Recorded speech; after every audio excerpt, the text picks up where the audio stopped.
Money. We spend our lives chasing it, sacrificing for it, and worrying about it. But here is the profound, counterintuitive truth. Your financial destiny is decided far less by what you know and far more by what you feel. If you are smart, educated, and hardworking, and yet still struggle to build lasting wealth, it is not a problem with your math skills. It is not an IQ problem. It is a psychology problem. I was inspired to read this masterpiece after watching a video by Mr. Aravind Swamy, who is not only an accomplished film actor, but also a successful businessman and a profound soul. He praised this book as essential reading for anyone serious about elevating their financial status. Why do brilliant people, the high-income earners, the analysts, the professionals, still find ways to self-sabotage their entire financial lives? Morgan Housel's The Psychology of Money is a mirror. It forces us to confront how our deepest emotions, our ego, and the indelible scars of our past experiences warp every single financial decision we make. We are going to dive deep into all 20 timeless lessons from this book, presented in order, each one peeling back a layer of what truly governs wealth. Chapter 1. No one's crazy.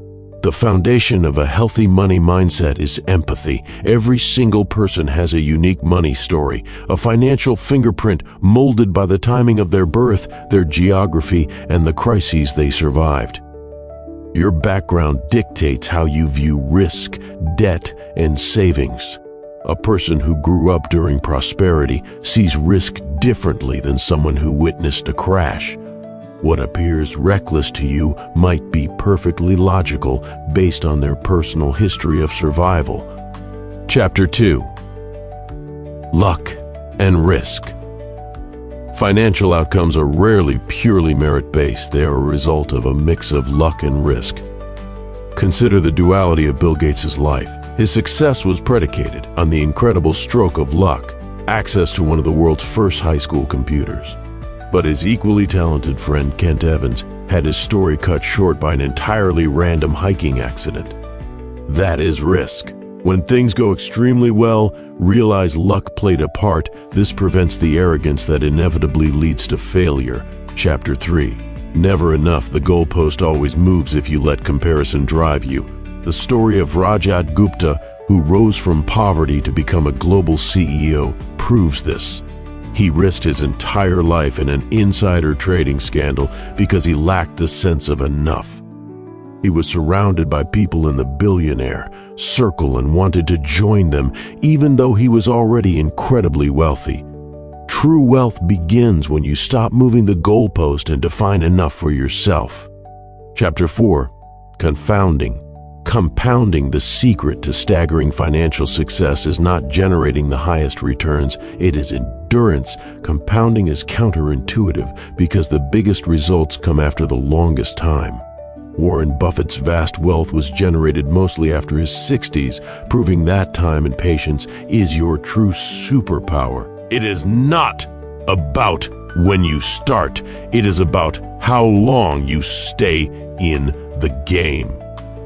Chapter 5. Getting wealthy versus staying wealthy. Making money often requires risk, boldness, and aggressive action. Keeping money requires the inverse: humility, frugality, and vigilance. The skills required to get rich are different from the skills required to stay rich. Those who survive decades of market cycles are not the boldest, but the ones who are most cautious. Chapter 6. Tails. You win in investing and in life. A few exceptional events, the tail outcomes, account for the majority of the results. Warren Buffett made most of his colossal fortune from only a handful of investments. This means two things. First, you can afford to be wrong most of the time. Second, the true imperative is to stay invested long enough to capture those rare, massive tail successes. Chapter 7. Freedom. People often think they want expensive cars or fancy houses, but what they truly want is freedom. The highest dividend money pays is control over your time, the ability to wake up and decide what you want to do with your day for as long as you want. This control is the definition of real wealth. Chapter 8. Man in the Car Paradox. This lesson confronts the ego. When you see someone driving a luxury car, you don't actually admire them, you admire the car. You are imagining the respect you would get if you owned it. The driver, ironically, never receives the respect they are seeking. True respect comes from character, not possessions. Spending money to project wealth is a self-defeating strategy. Chapter 9. Wealth is what you don't see. People constantly confuse being rich, flashy consumption with being wealthy. Wealth is quiet. It is invisible because it is the money you intentionally don't spend. Your savings, your investments, your options, and your flexibility. Rich is flashy. Wealth is quiet. Chapter 10. Save money. You don't need a complicated reason to save. Just save. Save for freedom. Save for flexibility. Save for the options that only invisible wealth can buy. Savings give you power, and that power is the ability to wait, to choose, and to walk away from bad deals. Chapter 11. Reasonable rational. The most rational decision on a spreadsheet might be completely unreasonable for your emotional well-being. It is better to aim for a system that helps you sleep at night, even if it yields slightly lower returns. For example, holding a larger proportion of your wealth in cash may not be the rational way to get high returns, but if it prevents panic selling during a crash, it is the reasonable thing to do. Chapter 12. Surprise! The world changes faster than we expect.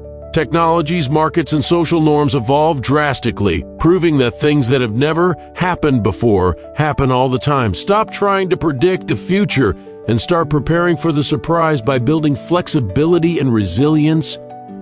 Chapter 13. Room for error. Because the future is uncertain, you always need a safety buffer in money, business, and life. This means saving more than you think you need and planning for less income than you expect. This room for error is not pessimism. It is a commitment to survival, ensuring you are never forced to make desperate decisions at the worst possible time. Chapter 14. You'll change the person you are today is not the person you will be in 10 years. Your goals, your dreams, your priorities, they all evolve. Therefore, never lock yourself into a rigid financial plan that leaves no room for change. Flexibility is essential because your biggest financial asset is your future self. Chapter 15. Nothing's free. Everything in finance has a price, and that price is not always monetary. The price of investment success is market volatility. The price of freedom is discipline. You cannot get the reward without consciously deciding which cost you are willing to pay. If you want high returns, you must pay the price of uncertainty and volatility. Chapter 16. You and me. Financial decisions are deeply personal. Everyone is playing a different financial game. A young crypto trader is playing a short-term volatility game. A retired couple is playing a long-term capital preservation game. Mix up those time horizons and you pay the price. Stop comparing your progress to others and focus on running your own race. Chapter 17. The Seduction of Pessimism. Negative news and disaster always grab our attention because pessimism sounds smart, while optimism sounds naive.